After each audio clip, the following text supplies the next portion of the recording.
Chapitre 12, verset 13.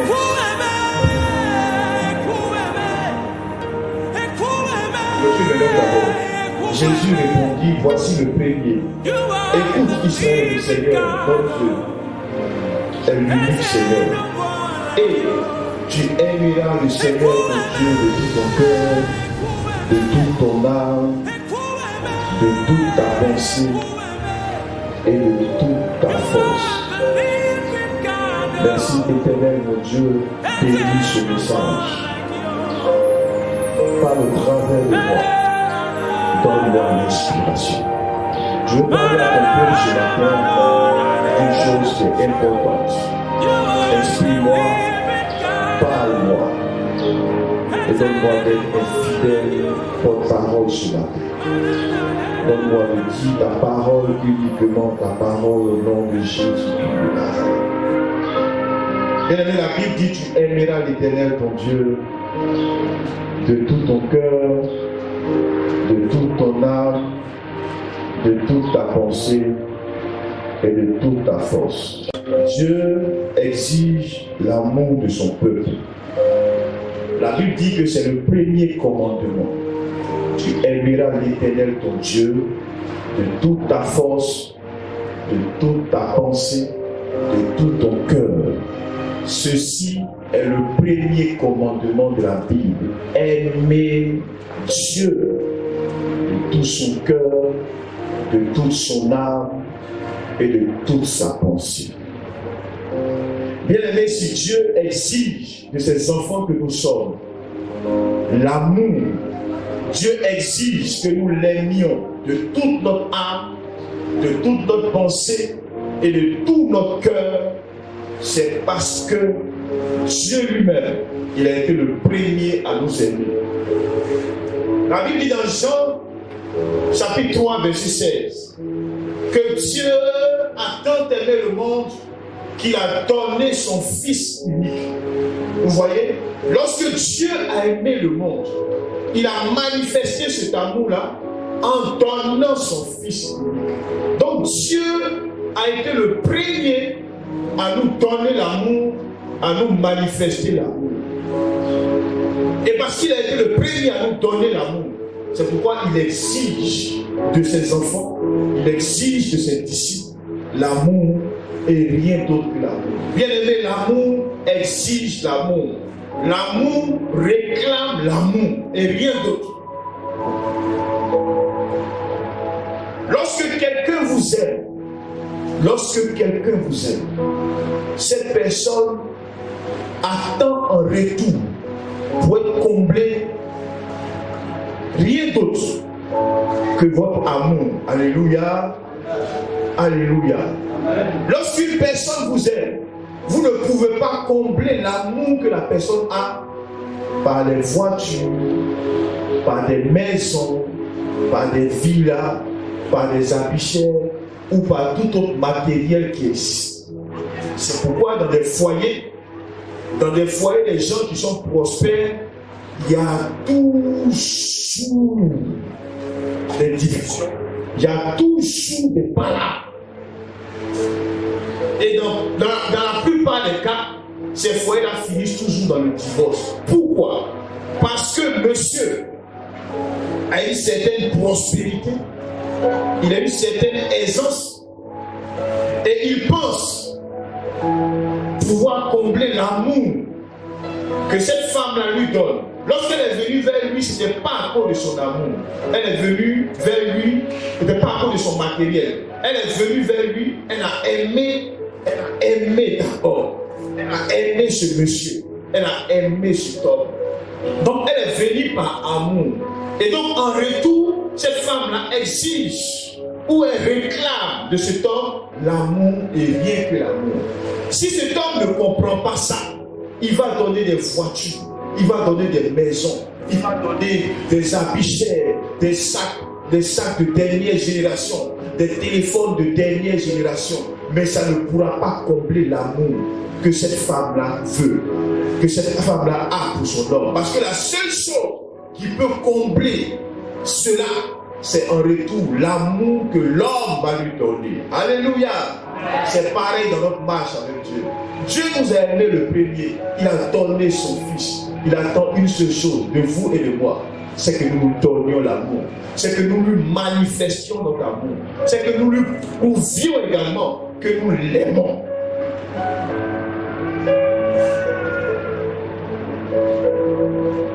Si nous faisons autre chose que montrer à Dieu que nous l'aimons, quel que soit ce que nous allons faire, ça va être du vent, ça va être vain.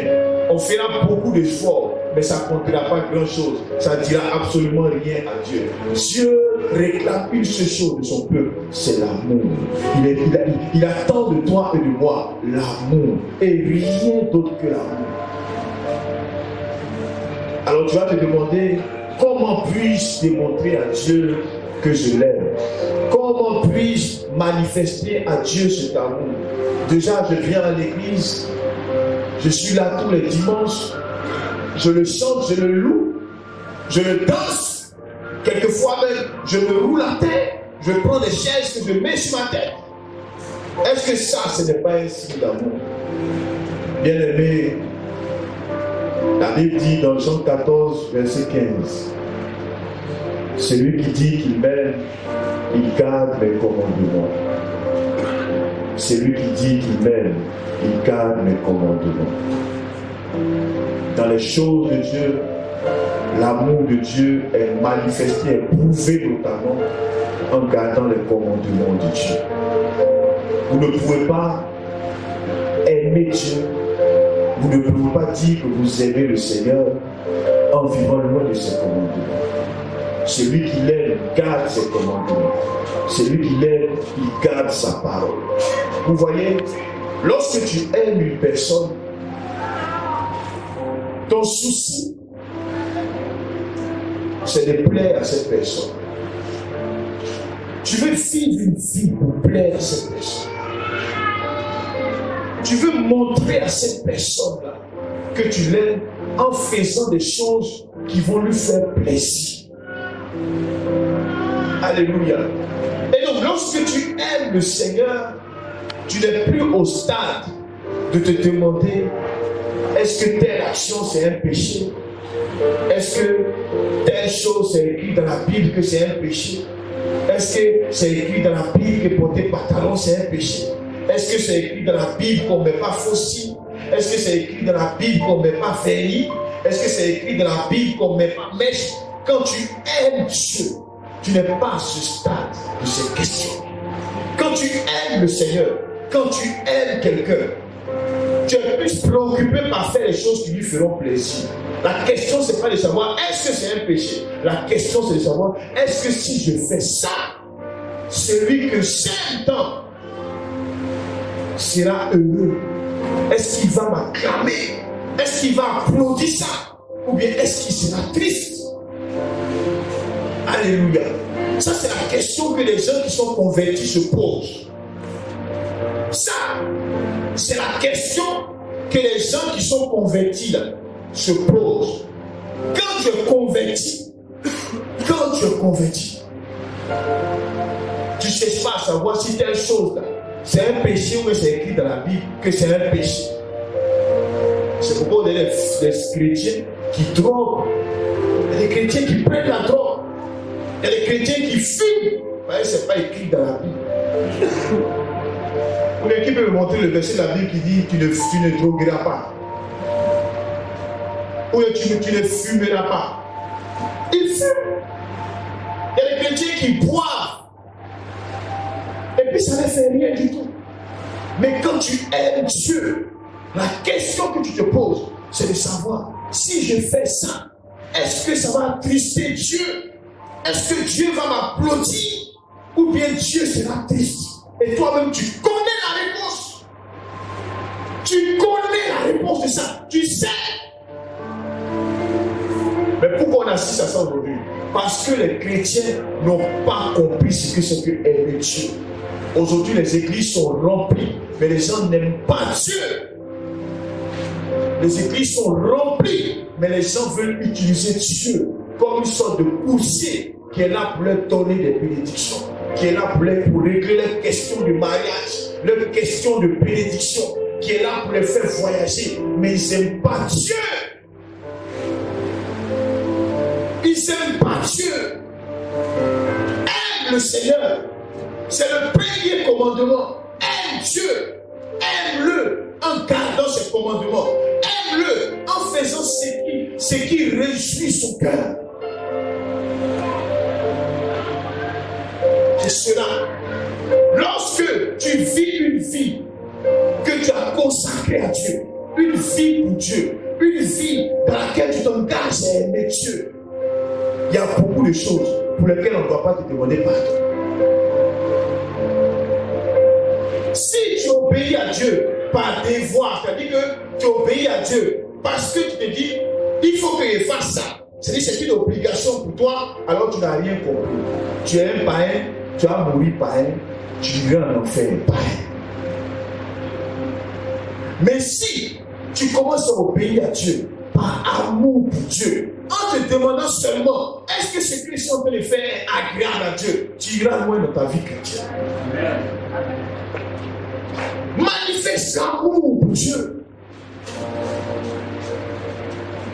Joseph était en Égypte. On lui propose une promotion.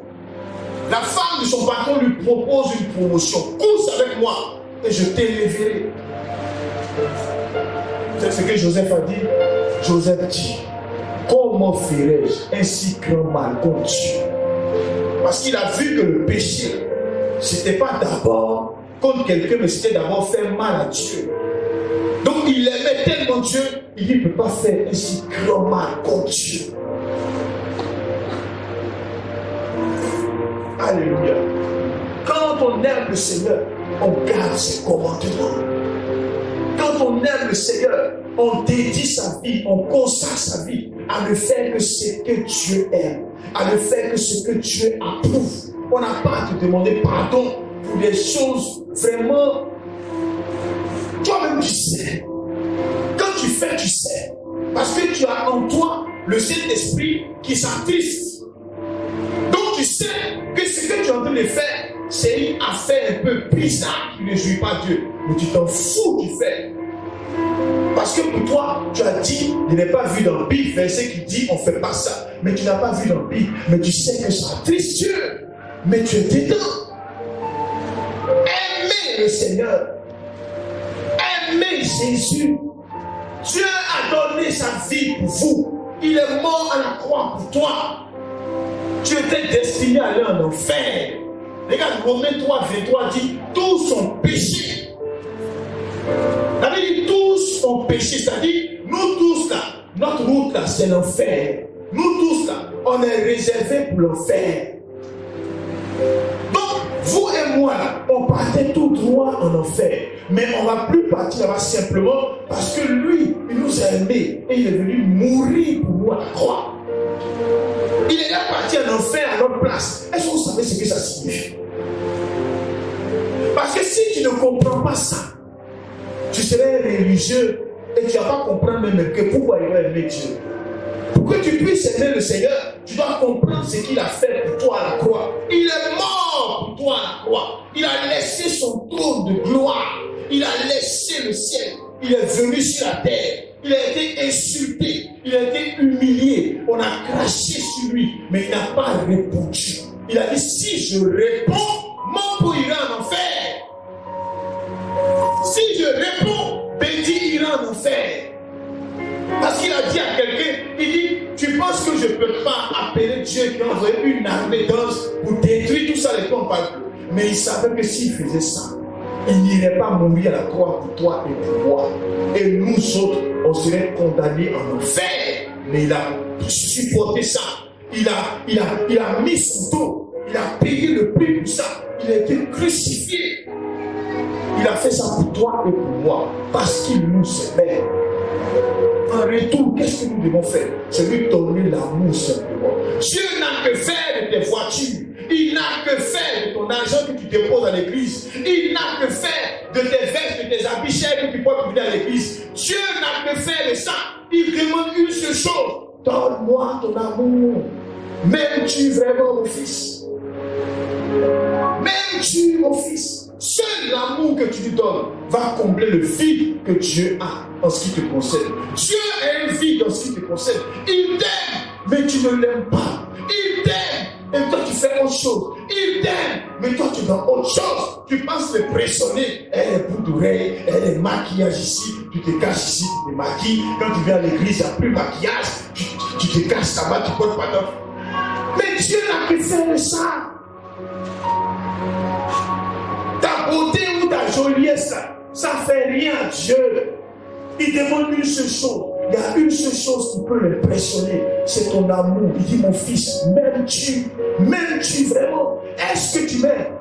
Garde mes commandements. Garde mes commandements. Les hommes sont employés dans les choses inutiles. Même dans la maison de Dieu, les gens sont dans les choses inutiles parce qu'ils n'ont pas compris l'évangile. Les gens sont dans les choses inutiles à l'église.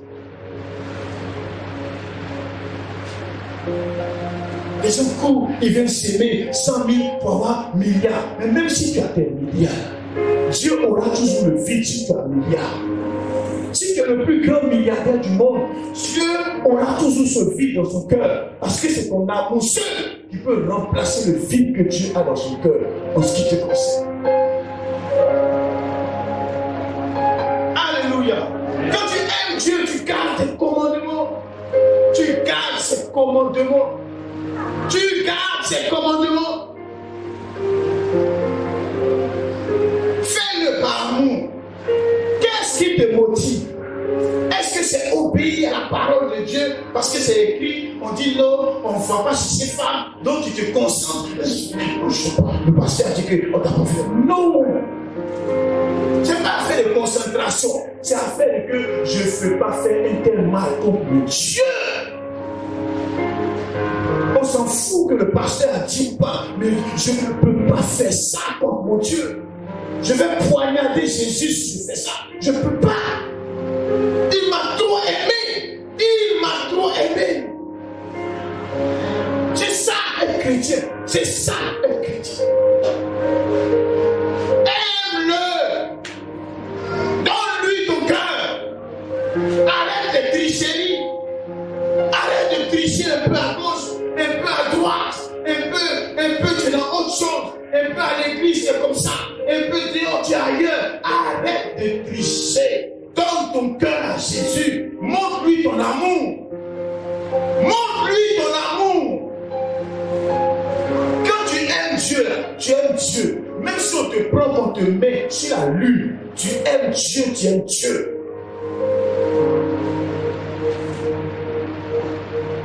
Si j'estime que porter le pantalon, ça vient, ça frustre mon Dieu, si j'estime ça, qu'on me mette sur la lune, je ne porte pas. Parce que mon Dieu sera triste. C'est ça aimer Dieu. C'est tout. C'est tout. Je suis dans le sac. Celui qui m'aime, il garde mes commandements. Gardez la parole de Dieu. Gardez la parole de Dieu. Si vous n'avez pas un amour pour Dieu, vous ne pourrez vraiment rien faire dans la maison de Dieu et vous ne pourrez pas évoluer dans la maison de Dieu. Aujourd'hui, même dans les foyers, c'est difficile à les femmes de leur dire obéis à ton mari. Mais c'est incroyable. Des chrétiens. Quand tu lui dis obéis à ton mari, elle est chercher un autre verset pour te contredire. Tu es une païenne. Parce que tu n'as pas regardé ton mari, mais tu regardes qu'en obéissant à Dieu, tu es en train de montrer l'amour que tu as pour Dieu en obéissant à ton mari. C'est Dieu que tu regardes. Tu montres à Dieu que tu l'aimes en obéissant à ton mari. C'est tout. C'est tout. Dis à ton voisin, c'est tout. Sans un amour pour Dieu, sans un amour pour Dieu, tu ne seras jamais un disciple selon le cœur de Dieu. Alléluia. Alléluia. C'est tout. Nous on a pris une résolution de ne pas tromper nos femmes. C'est pas parce qu'il n'y a pas de femmes d'ailleurs. Il y a beaucoup de femmes. Il y en a beaucoup. Mais on aime Dieu. On aime Dieu. On aime Dieu. Et quand je fais ça, c'est pas elle que je fais, mais c'est Dieu que je suis en train de poignarder. Donc je dis, comment ferais-je un si grand mal comme Dieu? Je ne la vois même pas elle. Elle ne la voit même pas. Mais Dieu. Et parce que j'aime Dieu, ça fait que je lui suis loyal. Et c'est pareil pour elle aussi. C'est une belle femme, elle est devenue maintenant star, tout ça. Donc, mais elle dit non. Parce qu'elle aime Dieu. C'est pas béni tout le monde. Elle fait rien de moi. Elle dit Dieu. Si ça, ce n'est pas dans vos cœurs, vous aurez une vie chrétienne compliquée. C'est pourquoi pour les chrétiens, c'est compliqué de vivre une vie de consécration. C'est dur. Tant que vous allez obéir à Dieu par tes voix, ça va être toujours dur pour vous. On n'obéit pas à Dieu par des voix.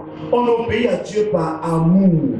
Je ne ferai pas un si grand mal contre Dieu. Je ne ferai pas un si grand mal contre Dieu. Le péché, c'est contre Dieu. C'est à Dieu que tu fais du mal. Je ne ferai pas un si grand mal contre Dieu. Contre Dieu. Contre Dieu. Parce que je l'aime. Et quand tu marches ici, c'est facile pour toi. Aime le Seigneur de tout ton cœur. Aime-le de toute ton âme. Aime-le de ton esprit et de ta pensée. Aime-le de tout ton cœur.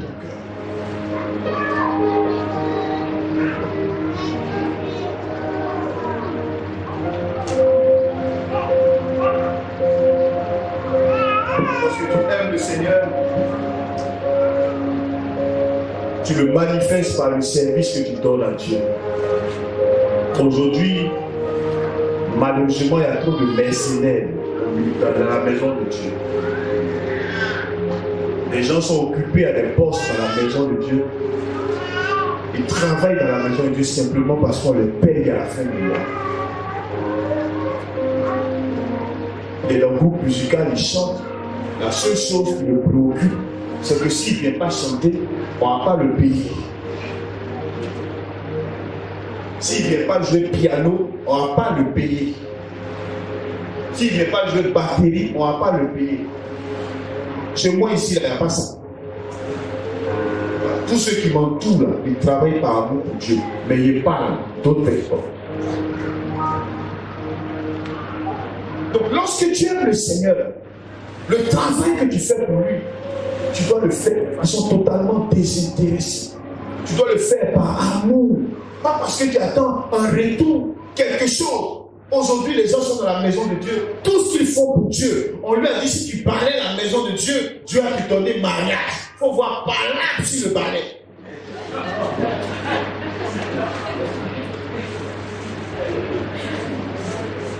Si elle a vu sa collègue à l'arrêt de bus, elle prend un taxi pour arriver vite. Il y a mariage. Ce n'est pas de ça qu'il s'agit. Travaille dans la maison de Dieu avec le cœur.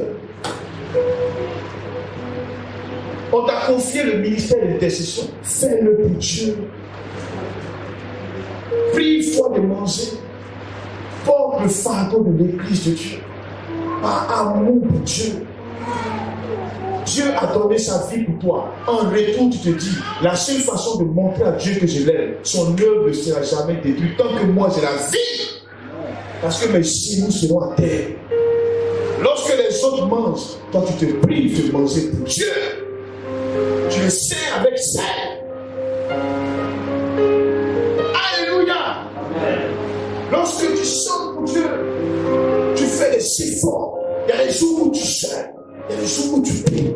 Pendant que d'autres dorment la nuit, toi tu ne dors pas. Tu es en train de prier simplement. Oh Dieu, où est ma voix? Mets ton onction dans ma voix. Quand je chante, il faut que ceux qui sont loin de toi se rapprochent de toi. C'est ça si tu es préoccupé par une seule chose, tu aimes tellement Dieu que tu veux que son œuvre aille de l'avant. Des hommes et des femmes ont abandonné quelquefois leur pays, leur nation. Ils sont allés se trouver dans des pays étrangers. Des gens comme Hudson Taylor à l'époque, ils ont abandonné leur pays. Ils se sont retrouvés en Chine où ils ne connaissaient personne. Simplement parce qu'ils ont entendu que l'évangile n'était pas en Chine. Ils ont sacrifié leur vie. Ils disent, je vais en Chine. Moi, je parle de Jésus en Chine. Il faut que l'évangile rentre là-bas. C'est la façon de montrer à Dieu que je l'aime. Ils ont tout laissé derrière eux. Ils ont abandonné quelquefois femmes et enfants. Ils ont abandonné le travail. Et ils sont allés simplement parce qu'ils ont vu que dans cette forêt, il y avait des âmes à gagner. Des gens pour qui Christ est mort. Des gens pour qui Christ a donné sa vie. Ces personnes allaient en enfer. Ils ont tout abandonné pour l'œuvre de Dieu, pour montrer à Dieu combien il est. Il est mort pour toi. Tu ne vas jamais mourir pour lui pour que lui soit sauvé. Il est déjà Dieu. Comment tu lui manifestes ton amour? C'est ce dont il s'agit. C'est ce dont il s'agit. Quand tu aimes le Seigneur, tu travailles de façon désintéressée, même quelquefois au péril de ta vie. Là, mon fils, mon bouquet. Parce que la personne était entre la vie et la mort, était dans une situation un peu compliquée. Il y avait toutes sortes de programmes. Et puis le jour là, il n'est pas parti. J'en parle parce que ça fait partie de sa formation. Il faut que d'autres personnes également en tirent les leçons. Et puis je l'appelle, il dit, mais tu allais prier pour elle. Il dit, non, il n'est pas parti, il voulait partir. Quand il voulait partir, là, en même temps, il a commencé à pleuvoir. Il dit, donc, conclusion, non, c'est à cause que je ne suis pas parti. Mon sang a fait demi-tour.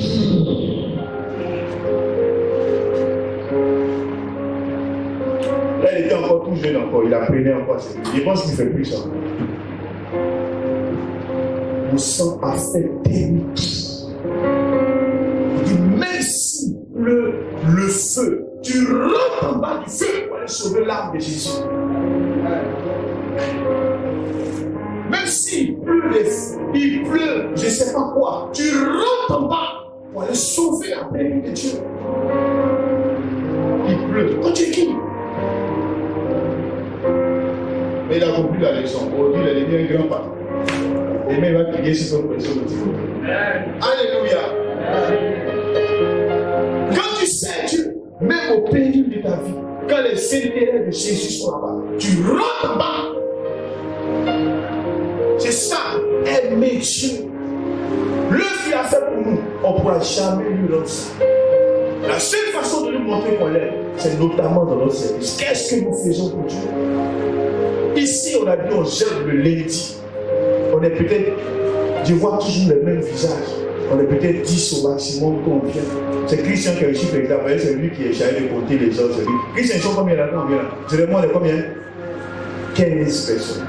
Et c'est toujours les mêmes visages. Mais eux, ils se privent de manger lundi. Simplement pour venir prier pour le quartier. Pour dire à Dieu, Seigneur, sauve ce quartier.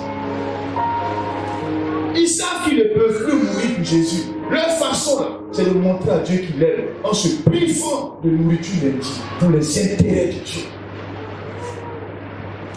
C'est cela. Aimer le Seigneur de tout ce cœur. Est-ce que tu aimes le Seigneur? Je voulais simplement, par cette prédication, te ramener un peu sur terre.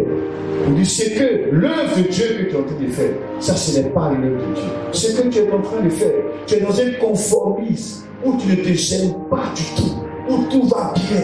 Tu manges, tu dors. Matin, tu vas au travail. Quand dimanche, tu n'as rien à faire, tu viens t'asseoir à l'église parce que bon, tu es chrétien, on dit voilà à l'église, mais tu ne comprends pas un peu ce dans quoi tu es. Et je veux que tu comprennes. Je veux que tu te convertisses. Et je veux que tu rentres dans une nouvelle dimension dans ta marche avec Dieu. Aime Jésus de tout ton cœur. Aime-le. Aime-le. Moi, je vous dis, dans ma vie, il n'y a personne. Et il n'y a rien qui passe dans ma vie là, avant Jésus. Quand il dit personne, ça veut dire personne. Personne. Alléluia.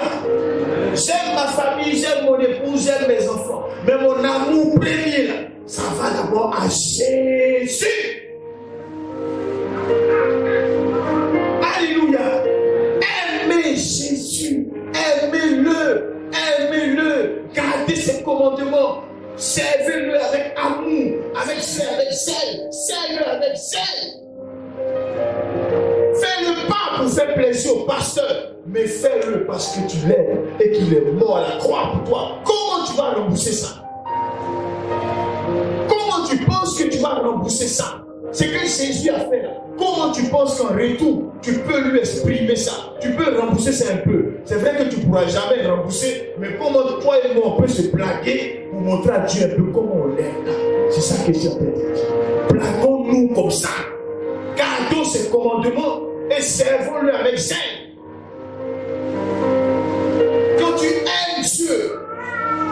aimes Dieu, cela se manifeste par ta volonté, ton souci de voir ces choses de Dieu aller de l'avant.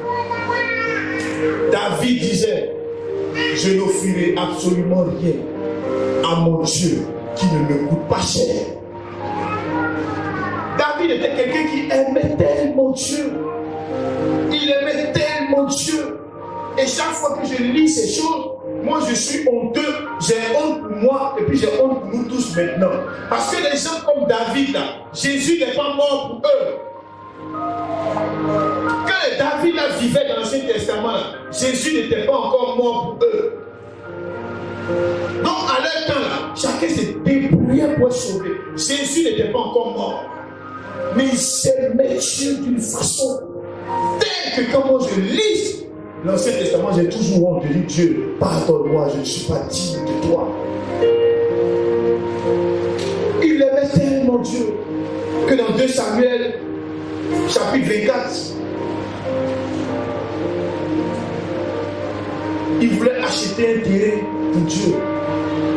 Le propriétaire lui dit, roi, le terrain, il te donne ça cadeau. David dit, jamais du tout.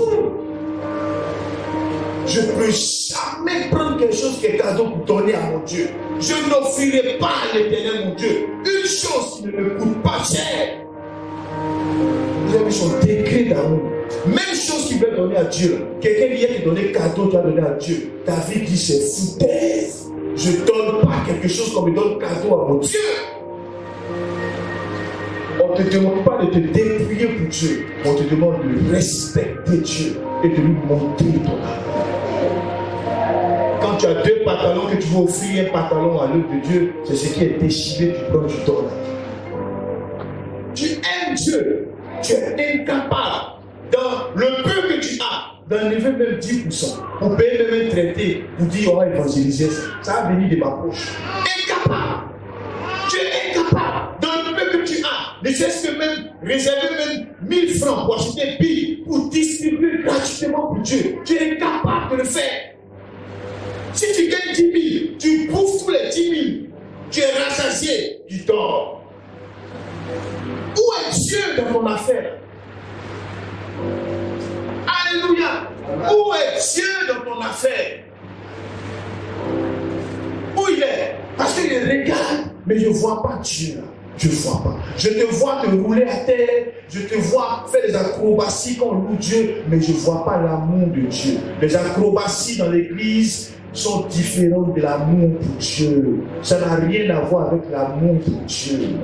Faire sortir toutes les phases du monde dans l'église, transpirer au moment de la louange, n'a rien à voir avec l'amour de Dieu. L'amour de Dieu se démontre par autre chose, notamment en mettant Dieu dans tes affaires matérielles. À quoi as-tu renoncé pour montrer à Dieu que tu l'aimes? À quoi?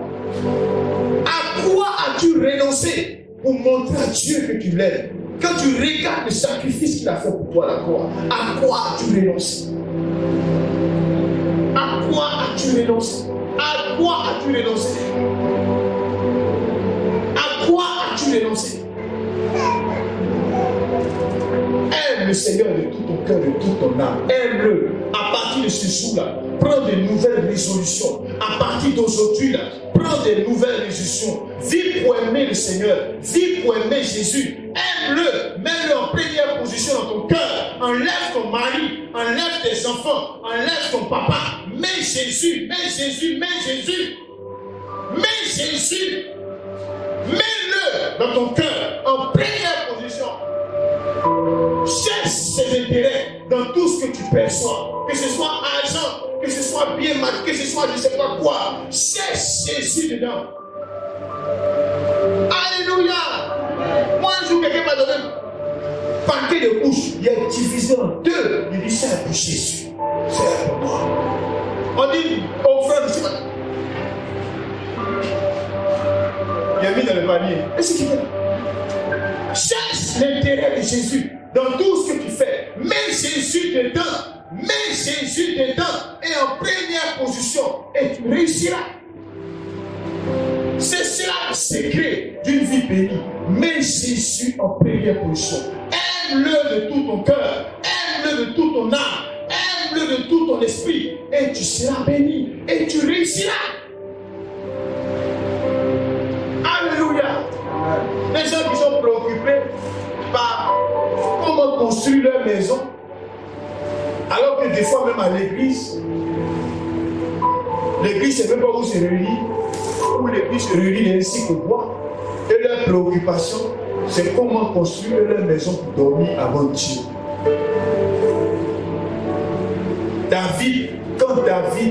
Quand Dieu lui a donné toutes les victoires et qu'il avait la paix, sa première préoccupation, c'était de dire, moi David, dors tant. Alors que l'âge de Dieu n'a même pas un endroit où reposer. Je prends l'engagement de construire un temple pour mon Dieu. C'est Dieu qui a dit David, laisse ça. Tu as trop fait la guerre, calme-toi, laisse. Ton fils va faire ça. Mais sans que quelqu'un ne lui demande, lui seul s'est levé. Il a vu le besoin de la maison de Dieu. Il dit, j'ai assuré la construction d'un temple pour Dieu. Je ne vous demande pas d'assurer temple pour Dieu. Je ne vous demande pas de construire temple pour Dieu. Je ne vous demande pas d'envoyer bien à Dieu. Mais je vous dis, développez dans vos cœurs l'amour de Dieu, qui fait passer les intérêts de Dieu, qui prend en compte aussi les intérêts de Dieu dans votre vie de tous les jours. Si vous voulez aller loin, si vous ne vivez que pour vous seuls, pour vos seuls petits intérêts temporaires et terrestres, vous n'irez pas loin dans la fin de Dieu. Au bout de quelques temps, vous allez vous décourager, vous allez abandonner la foi. Vous savez, nous autres là, ça fait pratiquement 18 ans qu'on est dans la fin de Jésus. 18 ans. Mais chaque jour qui passe, on est encore plus aimé pour Dieu. Pourquoi? Parce qu'on ne marche pas avec Dieu par des fois. Mais on a appris le secret. Marcher avec Dieu par amour. En te souvenant toujours de ce que Dieu a fait pour toi. En te rappelant toujours de ce que Dieu est mort à la croix pour toi. Et que sans lui, tu partais directement en enfer. Mais aujourd'hui, si je peux proclamer que je suis sauvé, c'est grâce à Jésus. C'est simplement grâce à Jésus. C'est parce que lui, il est mort pour moi. Je peux déclarer aujourd'hui devant tout le monde, je suis sauvé. Si je meurs, j'irai au ciel. Je le déclare devant les musulmans, devant les bouddhistes, devant les francs-maçons. Je n'ai peur de personne, simplement parce que je sais que Jésus a fait de moi enfant de Dieu. Quand on dit enfant de Dieu, vous ne savez pas ce que ça signifie. Quand tu sauras tout ça, qu'est-ce que ça signifie, tu verras que ton amour pour Dieu sera à un tel niveau qu'on n'aura pas besoin de te demander pardon, il ne faut pas faire comme ça, pardon, non, il ne faut pas, non. Alléluia.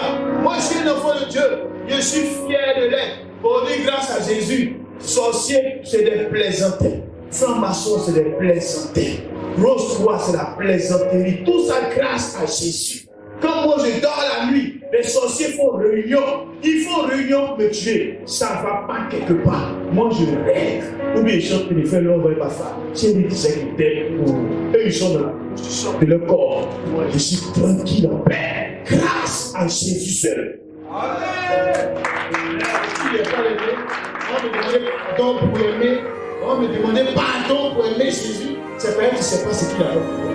Le lieu que tu as savoir ça. Tu vas l'aimer plus que nous autres, tu vas nous dépasser plus que nous autres. Alléluia. Que Dieu nous bénisse.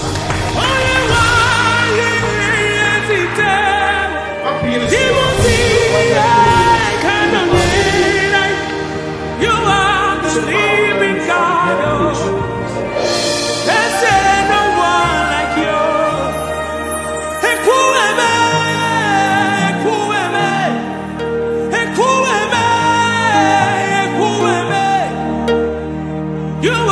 the living God. Oh, there's no one like you. Ekueme, ekueme, ekueme, ekueme. You are the living God. Oh, there's no one like you.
You are my promoter, you are my defender, you are the living God. Oh, is there no one like you?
Oh,